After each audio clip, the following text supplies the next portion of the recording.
IDBI के disinvestment या privatisation को लेकर सरकार आरबीआई से किस तरह का क्लैरिटी चाहती है और प्राइवेटाइजेशन को लेकर ऑल इंडिया कांग्रेस कमेटी ने सरकार से क्या बातें बोली है, सभी बातों को डिस्कस करेंगे आगे।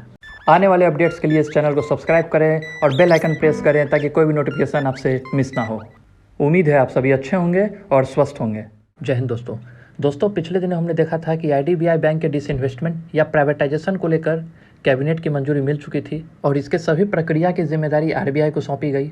और अब इकोनॉमिक टाइम्स के सोर्सेस की तरफ से यह खबर आ रही है कि सरकार रिक्वेस्ट फॉर प्रपोजल इशू करने से पहले आरबीआई से यह क्लैरिटी चाहती है कि क्या वह इंडस्ट्रियल हाउसेस को पार्टिसिपेट करने देगी इस टैक्स सेल के प्रोसेस में। इस इशू को लेकर डीपैम ने डिपार्टमेंट ऑफ फाइनेंशियल सर्विसेज को कोऑर्डिनेट करने के लिए कहा है आरबीआई से। सरकार का यह सवाल इसलिए है क्योंकि उनका मानना है कि आईडीबीआई बैंक में पोटेंशियल इंटरेस्ट को ठेस पहुंचेगा अगर इंडस्ट्रियल हाउसेस को अलाउ नहीं किया जाता है तो, और इसलिए इंडस्ट्रियल हाउसेस के लिए बैंकिंग लाइसेंस के प्रति अधिक समावेशी दृष्टिकोण अपनाने का यह समय है। दोस्तों, आईडीबीआई बैंक में सरकार की हिस्सेदारी 45.48% है और एलआईसी की हिस्सेदारी 49.24% है। और हम यह देख सकते हैं कि सरकार की यह इच्छा है कि इंडस्ट्रियल हाउसेस को आईडीबीआई बैंक में मौका देना चाहिए। तो यह कहाँ तक जायज़ है, यह विचार करने की जरूरत है। हालांकि आखिरी फैसला आरबीआई को लेना है। बढ़ते हैं दूसरी खबर की ओर। दोस्तों, बैंकों के निजीकरण को लेकर पिछले दिनों हमने देखा है कि all India bank employees association, all India bank officers association और विपक्ष के भी कुछ नेताओं ने इसका पुरजोर विरोध किया है और अपनी चिंता को भी व्यक्त किया है।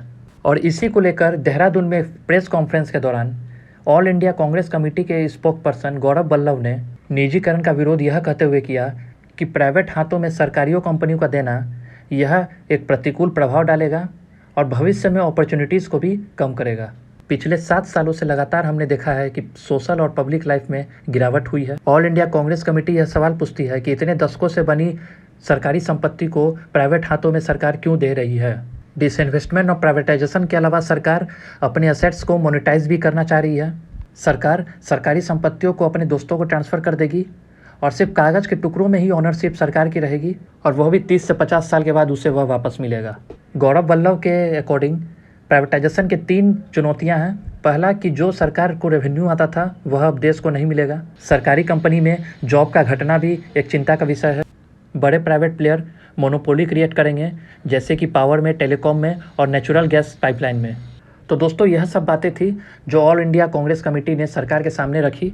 दोस्तों, यहाँ ज़रूरत है कि ऑल इंडिया कांग्रेस कमेटी ने जो भी चिंताएं व्यक्त की है, सरकार को उस पर विचार करना चाहिए और एक क्लैरिफिकेशन भी जारी करनी चाहिए। रही बात विरोध की, तो यह तभी तक सही है जब तक इसका राजनीतिकरण ना हो रहा हो। दोस्तों, एक दुखद खबर, अभी जब मैं यह वीडियो बना रहा हूँ, सिद्धार्थ शुक्ला, जिसको हम सभी जानते हैं, 40 साल की उम्र में उनका हार्ट अटैक से निधन हो चुका है। बहुत ही कम समय में उन्होंने अपने काम से लोगों के दिलों में एक अच्छी पहचान बनाई थी। भगवान उनकी आत्मा को शांति दें। दोस्तों, आप ऑल इंडिया कांग्रेस कमेटी की बातों से कितना सहमत हैं और निजीकरण को लेकर आप अपनी राय और अपने सवाल हमेशा की तरह कमेंट बॉक्स में बता सकते हैं। इसी के साथ इस वीडियो में इतना ही। मिलते हैं अगले वीडियो में। धन्यवाद।